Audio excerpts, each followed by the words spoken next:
Okay, this is regular chemistry and pre-AP chemistry. So I've already worked the first dimensional analysis problem example in your notes, and now we're going to work the second, third, and fourth one. So I'm going to work 3 example problems in this one set, so hopefully it doesn't go too long. So the next question says, how many moles are in 2.41 times 10 to the 24th molecules of magnesium oxide? So when you work any problem in chemistry, but especially with dimensional analysis, the first thing you need to do is establish your given and what you're looking for. So my 2.41 times 10 to the 24th molecules is my given, and I'm looking for moles. It says how many moles. That is what I'm looking for. Make sure you can interpret questions. Make sure you pay attention to compounds because that will come into play in some of these examples. So right here, I've already listed out our given. So I put a G for given, and it's 2.41 times 10 to the 24th. That's the information I know from the problem. In this case, it's only one thing. Some problems are going to give us a lot of information. It's asking me for moles. So I need to figure out what connects moles and molecules, which we already know this. Whenever you see the word molecule, a molecule is a teeny tiny little particle. You can't see it. We can't count it, which is where Avogadro's number comes into play. The hardest part, hopefully, is getting used to connecting moles and molecules and needing to know Avogadro's number. Avogadro's number is for every 1 mole, you have 6.02 times 10 to the 23rd molecules. So we've identified our given. We've identified what we're looking for. I know how they connect. That's Avogadro's number. So I always start with my given. I put it here, I put it over 1. I did not change anything. That just lets me see that the molecules of magnesium oxide are on top. I want molecules of magnesium oxide to cancel, so they need to also go on the bottom. So when I'm using Avogadro's number, I'm going to put it to where molecules are on bottom. And the definition of Avogadro's number one more time is 1 mole equals 6.02 times 10 to the 23rd molecules. So that means 6.02 times 10 to the 23rd needs to go on bottom, so units cancel. Molecules go on bottom, so units cancel, and that 1 mole goes on top because that's the definition. For every 1 mole, I have this many. Just think about it like a dozen. For every 1 dozen, I have 12. So those numbers need to stay with the words. 1 mole stays, and then 6.02 times 10 to the 23rd stays with molecules. So molecules cancel. So then what you're doing over here is you're multiplying your top numbers minus your bottom number, or you're multiplying your top numbers and you're multiplying your bottom numbers across, and then you're going to divide, set it up as a fraction.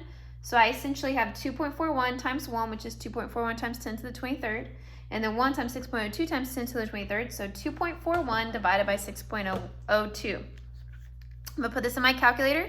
You should get the answer to be roughly 4, but I want to make sure y'all realize how to do this. You need to use parentheses. So I'm going to put that 2.41 times 10 to the 23rd in parentheses. And then I'm going to end parentheses. And then I am going to divide, and I'm going to then start new parentheses for my 6.02 times 10 to the 23rd. And I'm going to end those parentheses, and then it should give me the right answer, which should be about 4. Okay? It won't be a perfect 4, but it should be about 4. So that's how you plug it into a calculator. You need to make sure that you put those exponents, the whole thing, the scientific notation, all in parentheses before you move on to the next part. So first example right here, you should get the answer to be roughly 4. That's your work for you. The next example problem in your notes says, what is the mass of 0.249 moles of ethanol? So when we're reading this, first of all, it says, what is the mass? So what I am looking for is mass, grams.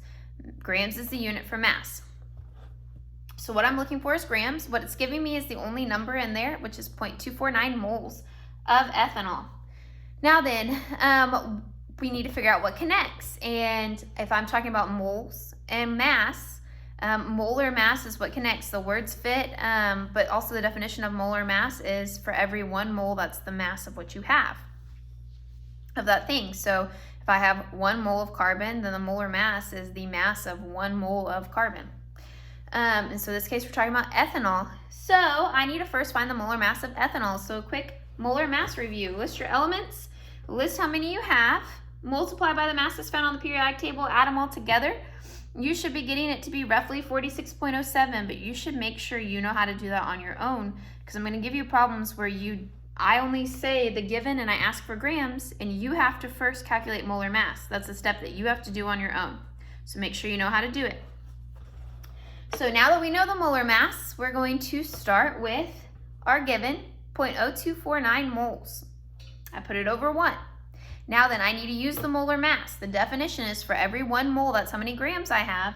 So that means if I have 1 mole, I have 46.07 grams. I want moles on bottom to cancel, so I'm going to multiply it where the moles go on bottom. Let me say that definition again. It is for every 1 mole, I have 46.07 grams of ethanol. So 1 goes with the mole, and 46.07 is the grams. So when I want moles to go on bottom to cancel, I need 1 with that, because it's 1 mole is equal to this. So moles cancel. So I'm essentially multiplying. So if you take in your calculator 0.249 times 46.07, you should get the answer to be 11 point, and then it's going to be a lot of decimal places. This has 3 sig figs in it. This has 4 sig figs in it. We want our answer to have 3. So the answer is going to be 11.5 grams. I only put grams because moles and moles cancel, and all that's left is grams, and that's what it asked me for, was grams.